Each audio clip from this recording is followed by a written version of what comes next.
ku tatap satu persatu di panggung sana. Aneh sekali.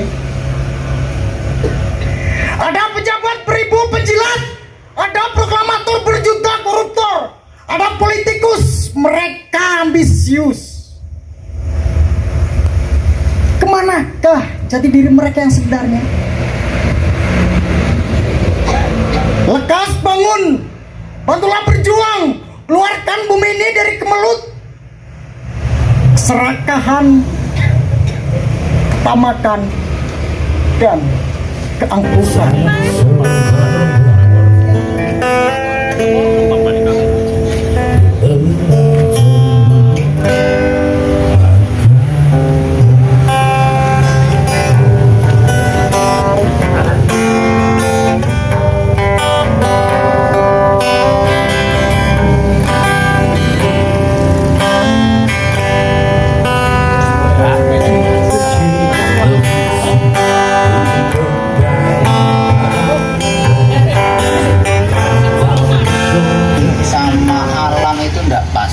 Contohnya, ini masa karo, masa ketiga itu kan harusnya kan kemarau.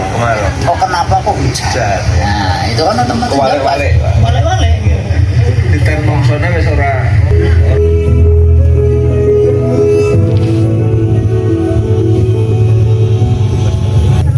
Bahkan di kota-kota yang menghadap laut sekalipun. Ini kan kalau banyak temennya saya jual sampai 400 karena adanya malahnya ini nggak masuk ke TPI. Ini Pantai sama sebagai Depok. Jadi kita di sini mau merekam nelayan yang kapal-kapalnya atau perahunya tuh.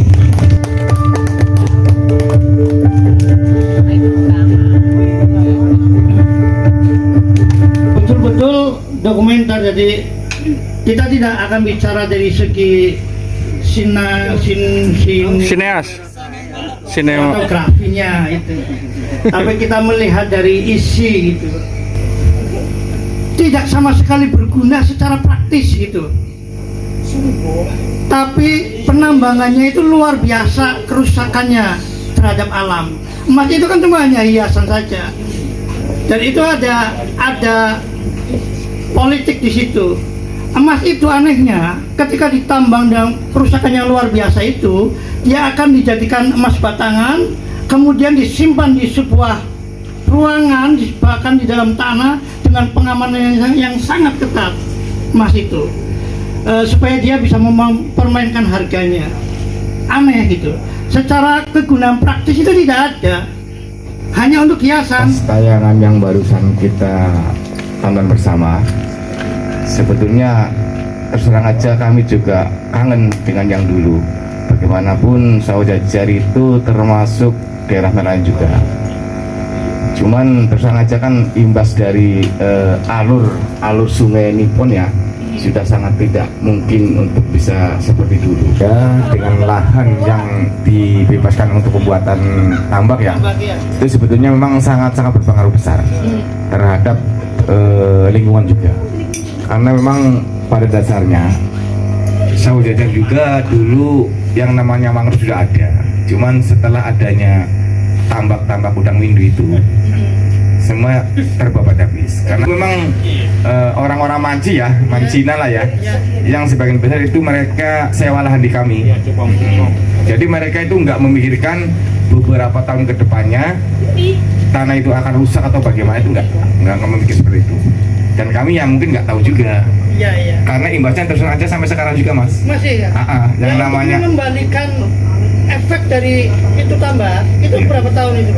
Masih lama juga, karena kita sudah dari 85-86 ya, sampai sekarang yang namanya udang pasangan masuk ke tambak aja, baru masuk aja udah langsung pada mati. Lama. Kayak gitu. Ya? Iya. Puluhan tahun.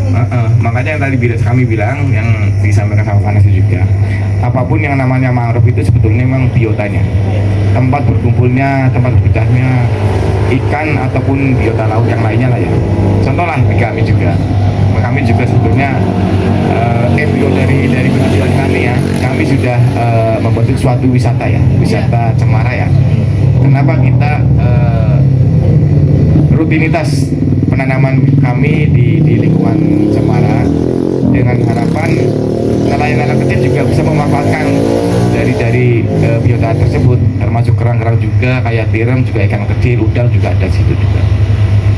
Dari imas terbesarnya memang ke situ. Yang tadi saya ditayangkan juga adanya pembahasan untuk pembuatan lahan, resikonya obat-obat yang telah kami alami seperti itu, Mas. Karena apapun sangat-sangat diwajibkan untuk daerah-daerah pantai ya, itu harus ada mangrove. Karena di situ juga sebagai tameng juga, sebagai sabuk pantai juga, bisa juga untuk tadi biota-biota yang ada seperti itu. Sedikit menyinggung tadi adanya tanaman mangrove ya. Kalau untuk wilayah Brebes, khususnya daerah Pantura, kami bergerak megang penghijauan dari awal 97 ya Mas, 97. Karena dulu posisinya di sini kan kebanyakan budidaya udang widu Mas, dari 85 sampai hingga 96 ya Mas, 96 ya. Akhirnya Gunung Tikar karena kondisinya tidak kondusif di sini mungkin, dan waktunya kalau budidaya udang kan ada waktunya juga Mas. Mungkin karena udah sangat airnya tercemari dari limbah-limbah pakan dan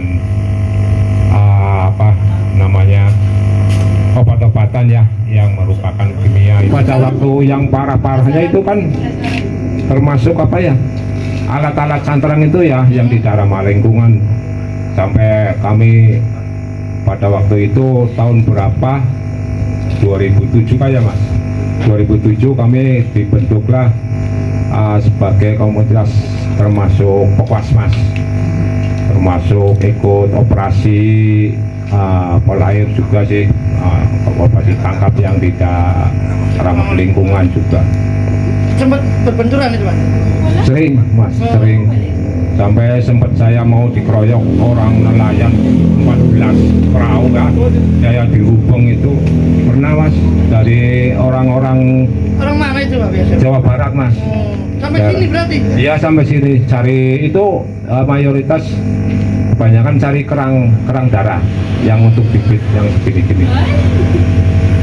Memang dengan adanya termasuk film-film ini untuk istilahnya mengingatkan Mas, mengingatkan biar nelayan-nelayan sekarang itu biar sadar, biar tahulah orang nelayan dulu sampai hingga sekarang itu bisa dibandingkan.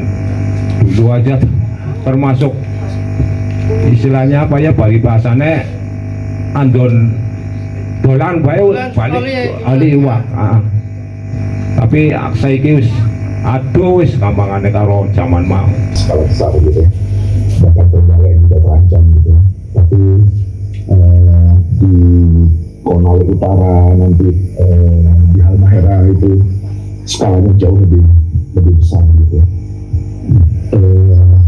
Tapi kami memang memutuskan untuk memotret Jawa secara khusus ya, karena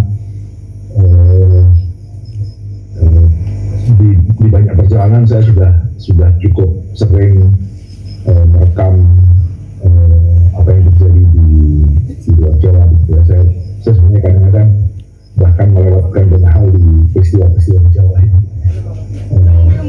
Makanya kemarin kami putuskan untuk nelayan kita coba lihat di Jawa dengan asumsi bahwa di Jawa saja seperti ini, apalagi di tempat lain gitu ya, termasuk juga dengan pertanyaannya gitu. Jadi yang bisa kami rekam adalah pantai utara dan pantai selatan, dan sama ya, pantai selatan karakter masalahnya juga mungkin berbeda dengan pantai utara, walaupun secara garis besar sama begitu. Mungkin yang mengalami kekalahan duluan, dalam tanda kutip kekalahan, kerusakan ekologinya adalah pantai utara dengan industrialisasi dan populasi yang luar biasa, walaupun juga memang karakter pantai laut dalam dari selatan gitu, yang satu laut dangkal gitu ya. Jadi dua hal itu yang kami ingin lihat dari film ini di Jawa, dan skala masalah yang jauh lebih besar adalah ketika nelayan ketemu dengan masalah-masalah struktural atau masalah-masalah politik yang tidak hanya perubahan iklim, tidak hanya soal ekologi, tapi juga kebijakan politik. Dari mungkin ada beberapa poin kali yang disampaikan lewat film dokumenter yang berjudul Angin Timur ya.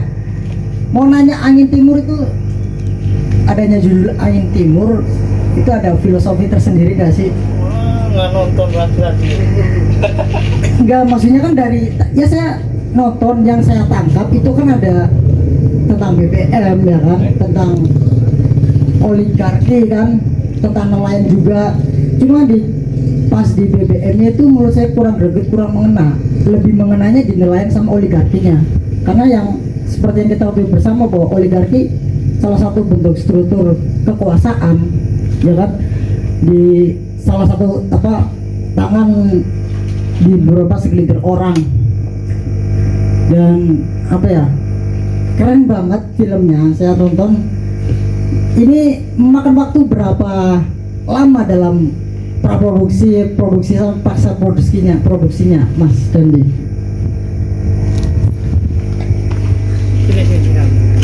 Boleh langsung dijawab, Mas?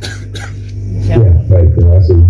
Yang pertama terkait judul ya, sebenarnya nggak terlalu banyak filosofinya gitu ya, karena memang simpel saja kami karena memilih judul itu karena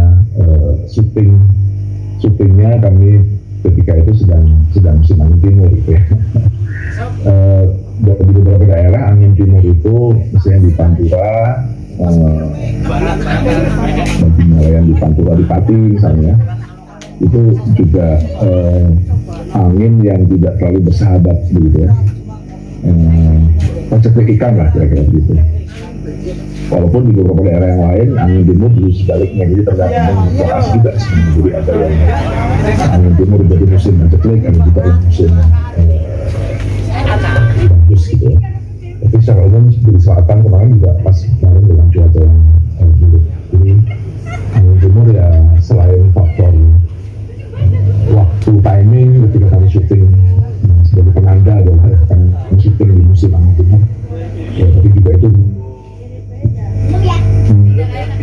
yang kan dia juga representasi dari persoalan signifikan. Kemudian pasca produksinya editing segala macam kira-kira juga 1 bulan. Jadi total film ini dikerjakan 2 bulan. Setelah kami menyelesaikan film Silatani bulan akhir Juli gitu ya, kemudian kami langsung sambung mengerjakan Angin Timur.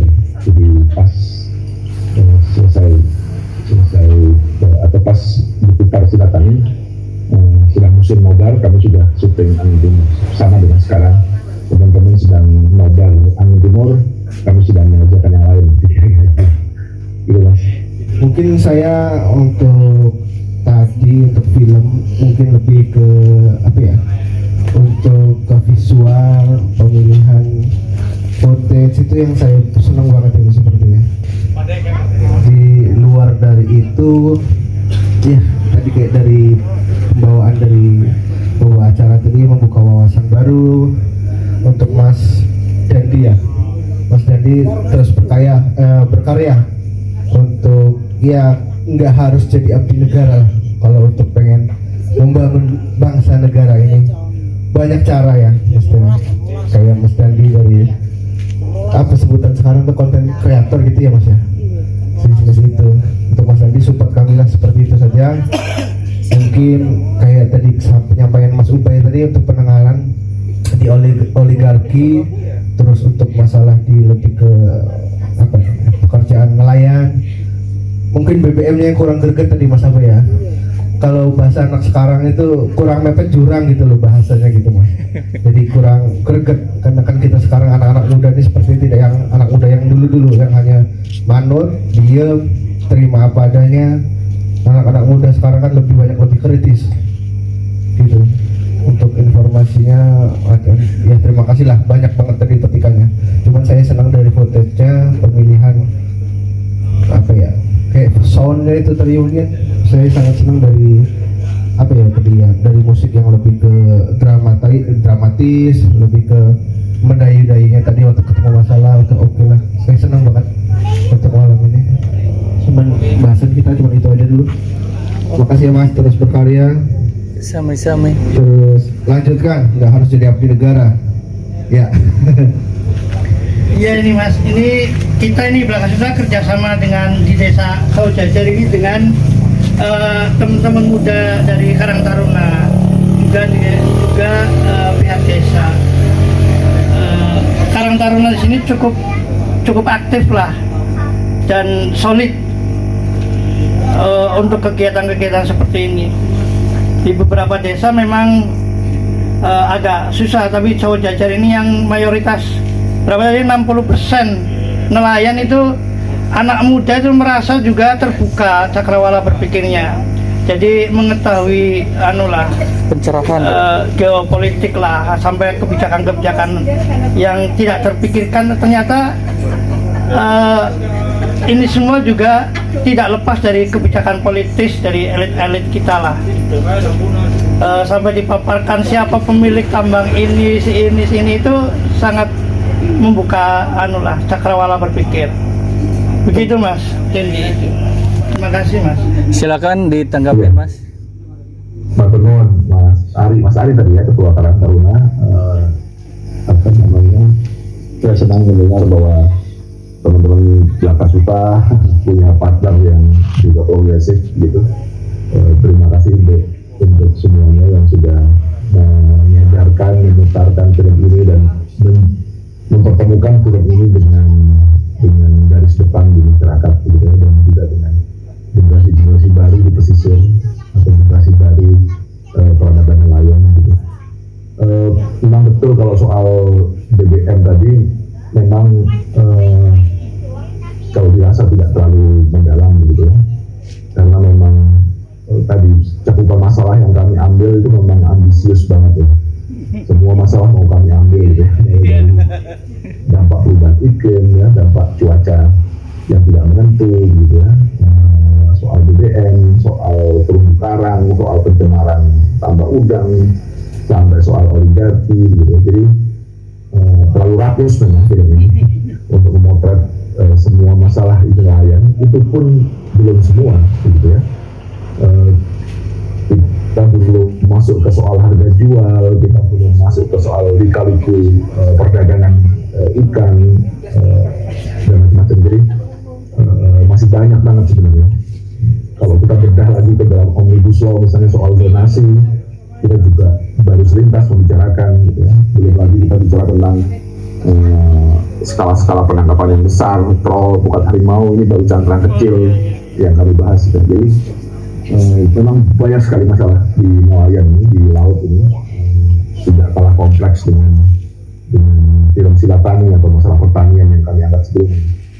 Jadi sekali lagi ya, kami menyadari, kami mohon maaf kalau ada beberapa aspek yang tidak cukup dalam gitu.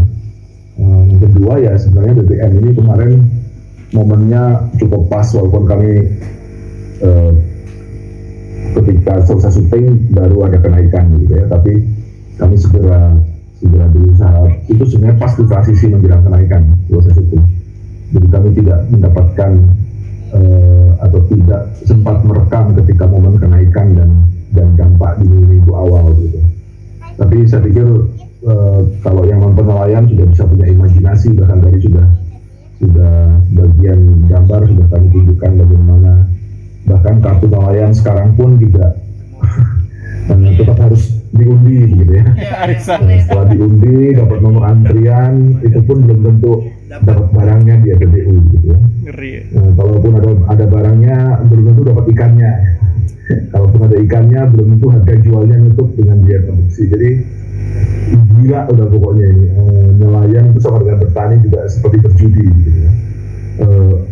Itu sih yang bisa kami rekam dalam SIM tentang BBM. Selebihnya sekali lagi saya terima kasih dengan apresiasi Tanyakan teman-teman terhadap yang visual audio diedit oleh film ini diedit oleh Ben Ayah Robu. Dia kan ada Cecilia dari anggota ekspedisi termuda dan ekspedisi ini. Dia juga baru bisa belajar editing untuk film panjang juga baru dalam ekspedisi ini. Oh, yang di sini. iya. Ini Mas. Sinyal di sananya. Sinyal. Enggak. Sinyalnya ini. Film padam di internet jadi saya tidak terlalu banyak mengarahkan karena semua aspek sudah bisa dipelajari sambil berjalan. Terima kasih Mas Ari. Menurut saya itu luar biasa lah. Jadi untuk mengingatkan generasi penerus kita, contohnya biar tahulah ekosistem di lautan seperti ini, yang dulu seperti apa, sekarang seperti apa. Jadi yang zaman sekarang kan nggak tahu, ya bahkan zaman sekarang kan kita taunya gadget, taunya main game, taunya apa, tapi kan dia tidak tahu tentang lingkungannya seperti apa, ya kan. Sedangkan adanya tongkrongan seperti ini kan ya gunanya seperti ini, biar iya saling sharing, saling ngomong lah. Kita aja yang selaku di sini tidak berpikiran kalau himbas-himbas tentang penanaman seperti kayak udang apa, tahu-taunya ada limbahnya. Saya tidak tahu sebenarnya, saya tidak tahu. Setelah adanya seperti ini saya tahu, oh ternyata bikin nanam ikan, nanam apa kan nggak kayak dulu Mas. Ibaratnya kita nanam tapi pakai alam. Kalau sekarang kan kita pakai obat-obatan yang saya nggak tahu, tapi ternyata dampaknya luar biasa banget.